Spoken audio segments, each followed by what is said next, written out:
ملا هیبت الله وایي د نړۍ د هیڅ قدرت تر اثر لاندې به رانشو چې واقعي اسلامي نظام رانولو.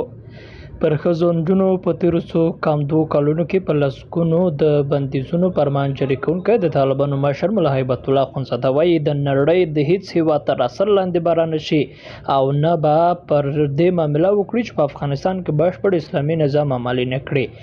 ملا هیبت الله اخندزاده د اختر په مناسبت ولس ته وینا کړې خو د تل په څېر څېره پټه ساتل شوې او وینا یې په اډیو بڼه د طالبانو ویاند ذبیح الله مجاهد پر خپل ټویټر خپره کړې ده. هغه وایي ژر به د حکومت قوانین راوځي چې 100% به د شریعت په اساس جوړ شوي وي.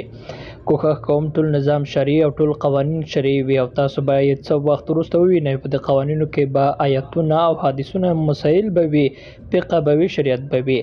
د افغانستان مخکنی ولسمشر حامد کرزي د اختر په اړه پیغام کې ویلي افغانستان د ټولو افغانانو ګډ کور دی او د طالبانو حکومت باید په هیواد کې د دایمي سولې د ټینګښت لپاره ملي خبرې اترې پیل کړي. د طالبانو مشر ویل په افغانستان کې چې د دوی حکومت اوس کوم امنیت راوستی وایي دا په زور او جبر نه ده راوستل شوی او خلک په زړه باندې د امارات اطاعت کوي او د دوی خبره مني.